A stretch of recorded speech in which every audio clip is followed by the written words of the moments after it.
Once, Pirate Software was framed as an indie game development success story in the making, a popular online figure whose presence extended far beyond his code. He commanded a loyal following, spoke directly to fans, and, on the surface at least, seemed to understand the pulse of the industry better than most. Now his name is becoming shorthand for a very different sort of notoriety, with his reputation unraveling so spectacularly that even some of those who once defended him are beginning to quietly look away. The public missteps, the outbursts, the endless skirmishes, each one with another hole punched into his own hull, dragging him down faster and faster. What began as a few cracks has turned into a full collapse, until even the most gleeful onlookers are starting to wonder if there's anything left to kick.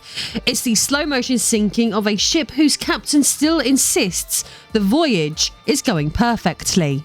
But Pirate Software is not the first to chart this doomed course. Years earlier, another name filled the same space, Yandere Dev, a developer whose project was consumed not just by technical stagnation, but by the mounting weight of public distrust and ridicule. The parallels are uncomfortably close, a creator whose personal brand became inseparable from their work, until both began to collapse under the same pressures. Back then, the downfall was almost a case study in how not to handle scrutiny, and the ending was messy, bitter, and final.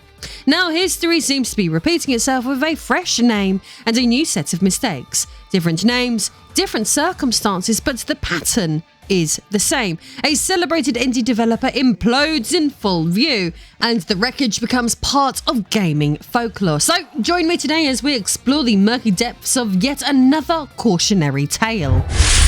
While the fates of certain influencers or developers online can be frightening to some, these situations are nowhere near as scary as Silent Hill F, which through my links you can order for 32% cheaper than elsewhere and receive 2+ days of early access. But that's not all. I can get you 24% off Mafia the Old Country, 22% off Elden Ring Night Rain, as well as a whopping 43% off Expedition 33, 40% off Black Myth Wukong, and 29% off Stellar Blade, and thousands more hits. Don't pay full price.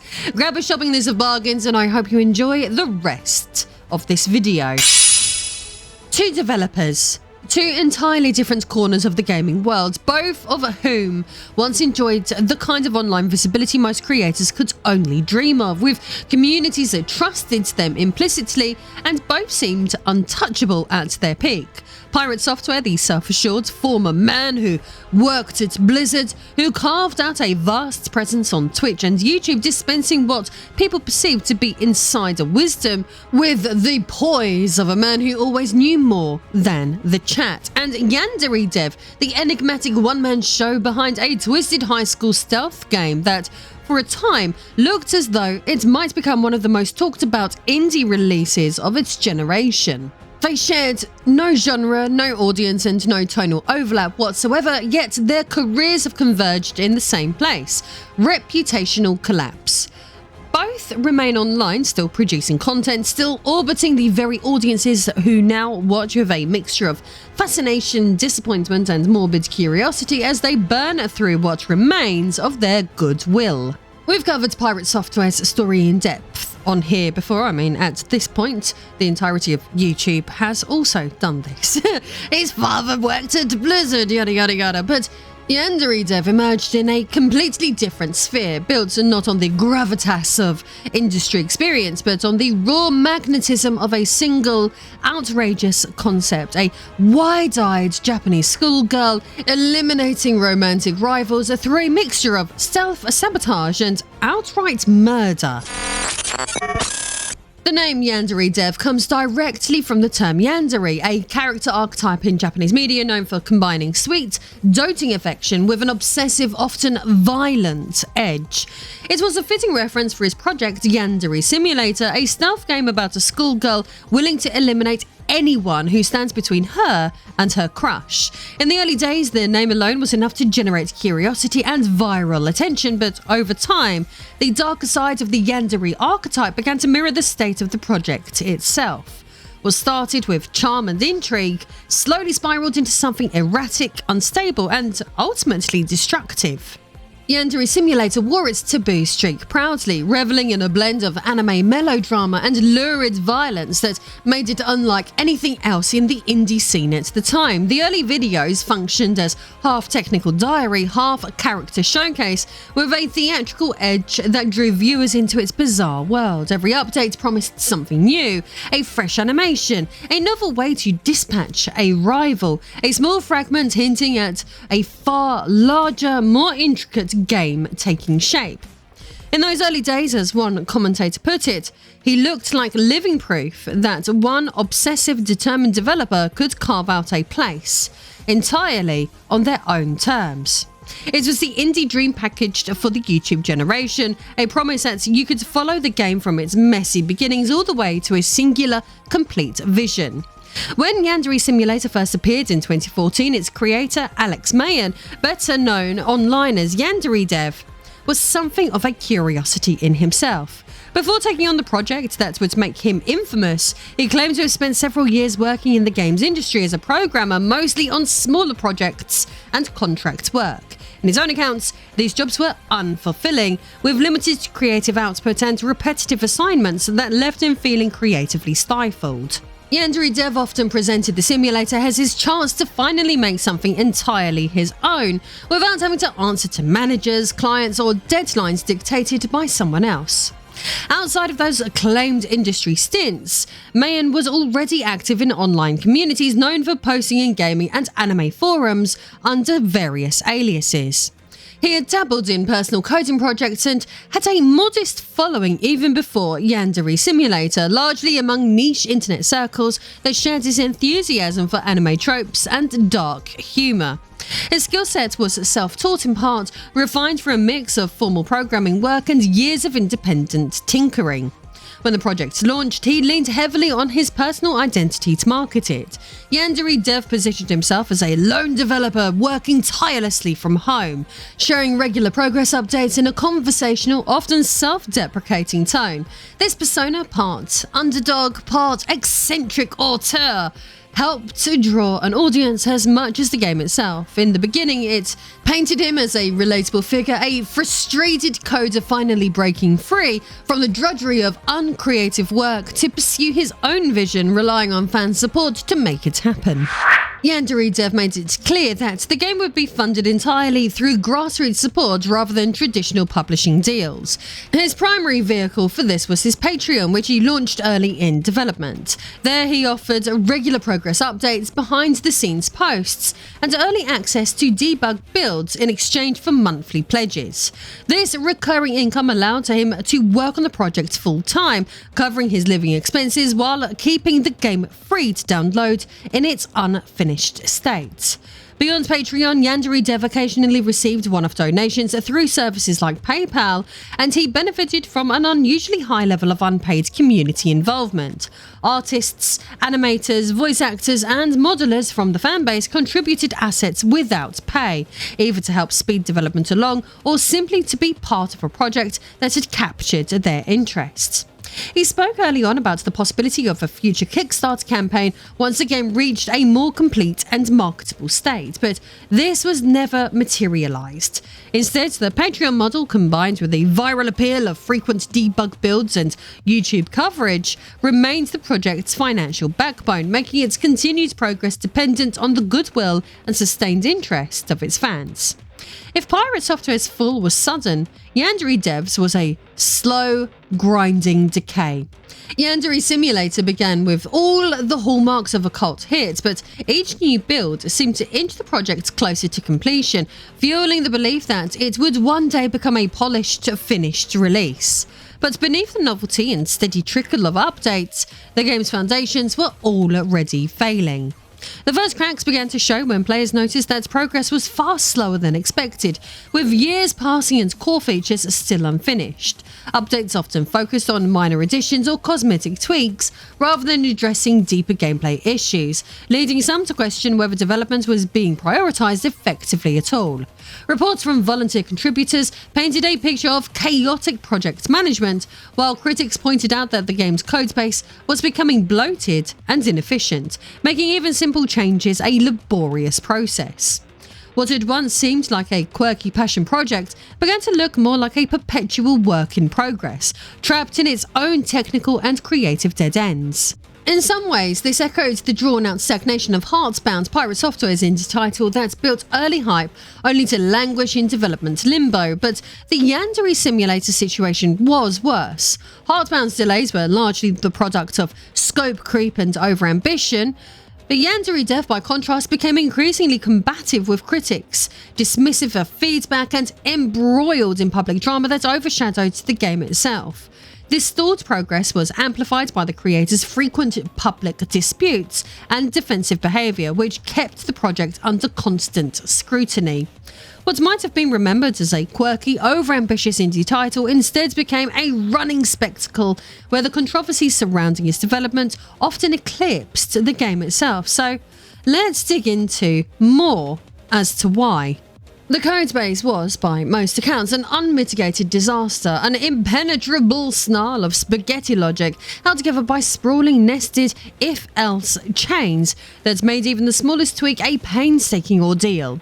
According to NamuWiki, a sprawling community-run South Korean encyclopedia famous for its exhaustive coverage of pop culture, gaming and internet drama, programmers from Tiny Build, an independent game publisher best known for titles like Hello Neighbor and Graveyard Keeper, were reportedly shocked at just how inefficient and disorganized the underlying systems had become. There was no modular architecture to allow for clean expansion, no proper separation between core systems, and certainly no overarching technical roadmap to guide development.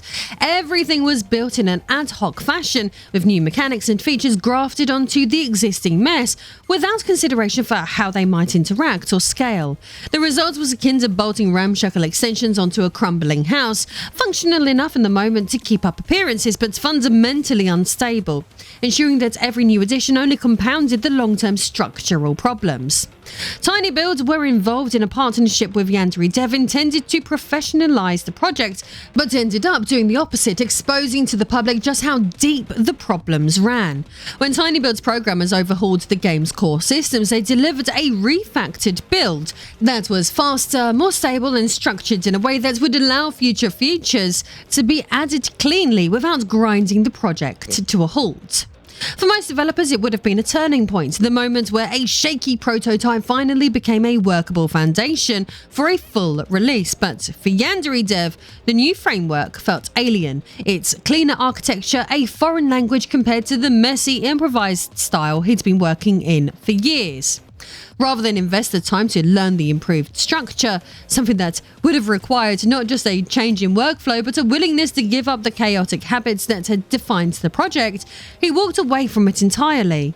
The refactored code was shelved, the project reverted to its tangled, inefficient state, and with that decision, the possibility of truly professionalizing the game's development was effectively gone. Rather than focus on streamlining the core gameplay loop or addressing the performance issues that were slowing development to a crawl, Yandere Dev diverted his attention to side projects like the 1980s mode, an alternate campaign set in a retro-themed version of the game's world. It was a flashy addition dripping with nostalgia and style, and it generated a burst of hype from fans eager for fresh content. But beneath the excitement, it did nothing to resolve the fundamental bottlenecks crippling the main game's progress. On YouTube, these detours could be presented as meaningful steps forward, padded out with teaser footage and commentary to give the illusion of momentum, yet in reality, they only pushed the final line further into the distance. Compounding the problem was the constant need to feed his online presence, producing regular updates, scripted developer logs, and gameplay demonstrations to keep the fan base engaged. This public-facing work became a full-time job in itself, consuming hours that could have been spent restructuring broken systems or refining core mechanics, and leaving the project stuck in the same cycle of surface-level additions layered over an unsteady foundation. Over time, the wave of early enthusiasm began to ebb, replaced by a growing undercurrent of doubt. What had once been a community eager to see each new update gradually shifted into one that openly questioned the project's future. Former supporters, once vocal champions of the game, started to wonder aloud if it would ever actually reach completion, or if it was now trapped in an endless cycle of visible activity without any real forward motion. Each new feature or cosmetic addition felt less like a step towards a finished product, and more like evidence of a project spinning its wheels, moving just enough to appear alive, but never truly getting closer to the end. But the game development itself was only one of the problems in this tale. If the game's technical debt was the hidden flaw, Yandere Dev's community management was the glaring one. His official spaces were tightly policed, with bans handed out at a remarkable speed for perceived slights or persistent criticism. It became such a running joke that banned speedruns, players seeing how quickly they could get kicked, turned into a subculture of their own, and as is often the case with over-moderated environments, the tighter the grip, the more dissent moved elsewhere, fueling parallel communities dedicated to cataloguing his mistakes. A seed of organised dissent eventually took root in r/Osana, a subreddit explicitly created to discuss Yandere Simulator without influence from its creator. Sans the censorship of its creator, as the community proudly declares. This became a permanent refuge for those frustrated by missed deadlines, endless feature creep, and shifting promises. Users catalogued build delays, dissected contradictory updates, and produced forensic breakdowns of every statement issued by Yandere Dev. While some posts skewed towards petty grievances, others offered deeply analytical critiques, collectively broadcasting a single message loud and clear: trust had vanished, and fans were now organising out of his orbit. But Yandere Dev didn't step away quietly. Oh no. Instead, he mounted a defensive front through his official site's debunk section, where he rebutted allegations with lengthy posts aimed at clearing misconceptions and correcting misinformation. His tone blurred the lines between development updates and damage control. Rather than allowing his work to speak for itself, he actively curated the narrative, sometimes framing criticism as part of an unprecedented misinformation campaign. In short, r/Osana became a chronicle of doubt and disillusionment, while Yandere Dev's own rebuttals undercut transparency and deepened the schism between creator and community. Pirate Software and Yandere Dev have both faced sustained criticism from former fans, industry peers, and online commentators, yet their responses, while notably different in tone, led them to strikingly similar outcomes. In both cases, what began as project-focused discussion gradually turned into long-running personality-driven drama, with their personal reactions to critics becoming as much a part of their public image as the work itself. Both creators developed openly combative relationships with their detractors. Disagreements stopped being an isolated incident and instead played out in public view, becoming a running subplot that pulled focus from their work. This shift meant that many in their audiences began following the drama more than the project itself. Once this happens, it is notoriously difficult to undo, because every new update or statement gets interpreted through the lens of existing controversy. Over time, trust eroded, with skepticism colouring even genuine progress or good faith communication. But not everything about these two internet villains is identical. Where they diverged was in the way they engaged with the criticism.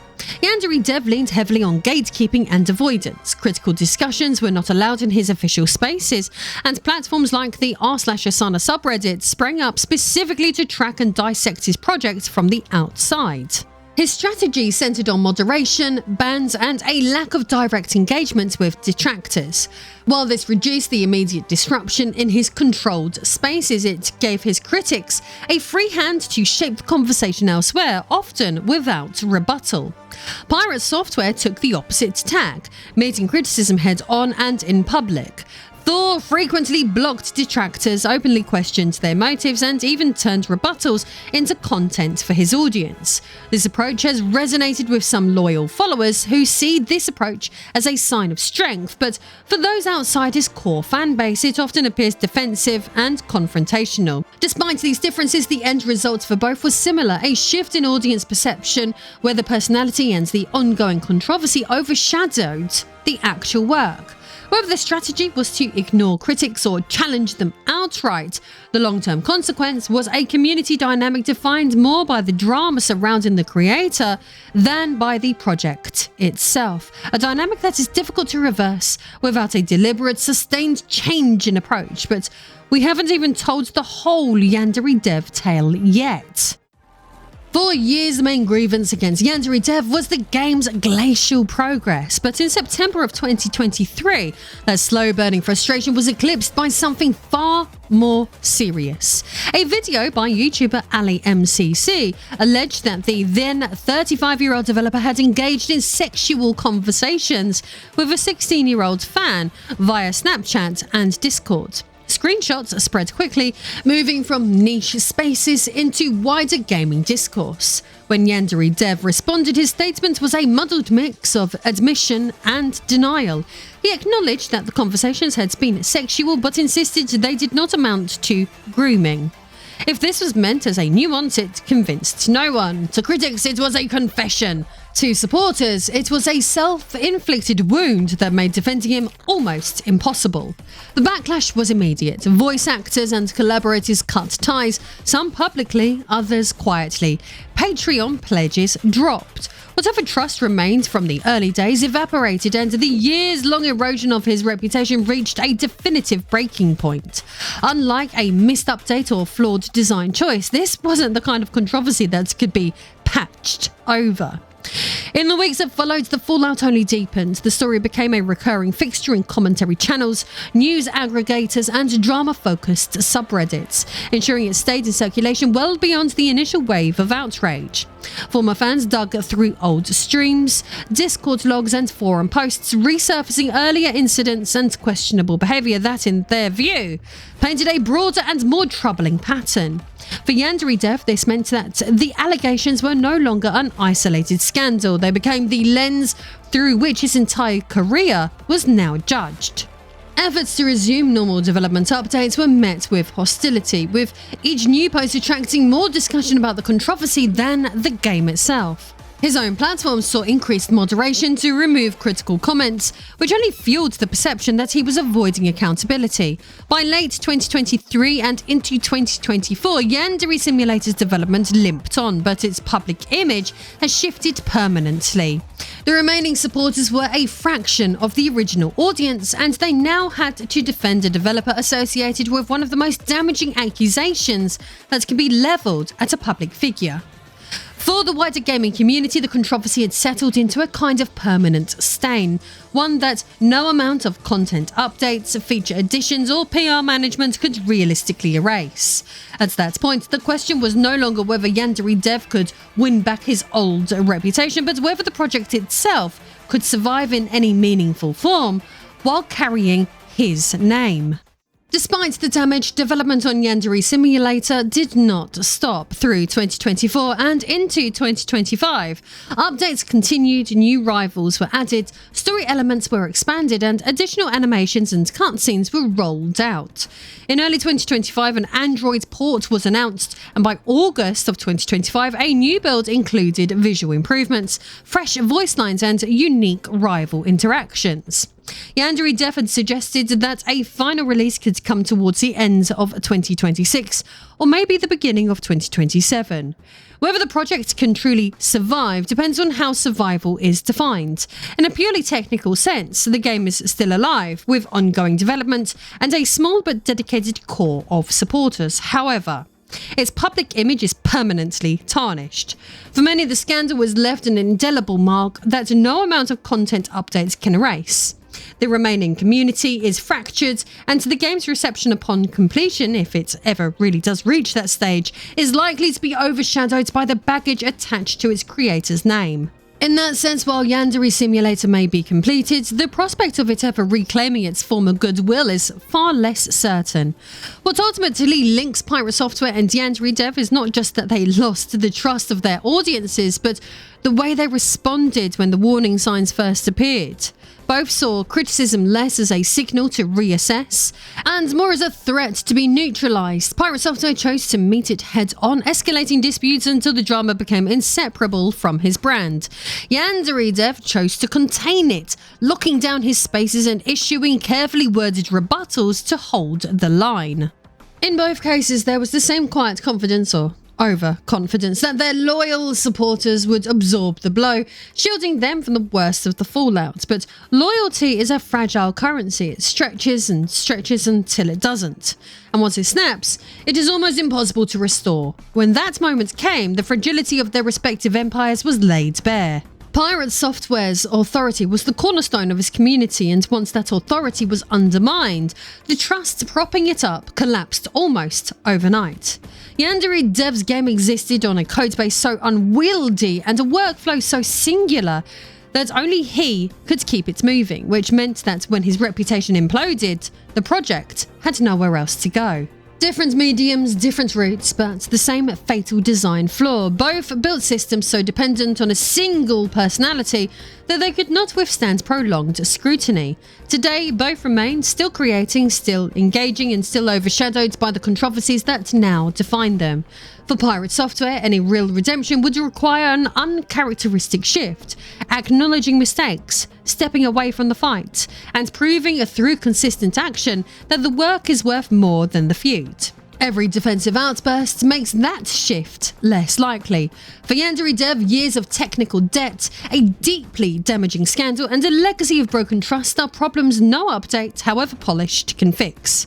The game may inch towards a release, but it will do so under a cloud that will never fully clear.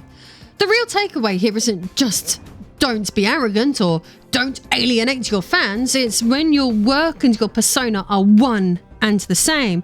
Every flaw you carry will eventually bleed into the thing you're making, and if the systems you build, whether technical frameworks or the relationships sustaining your audience, are too brittle to survive when people start looking closely, then collapse isn't a possibility, it's a certainty.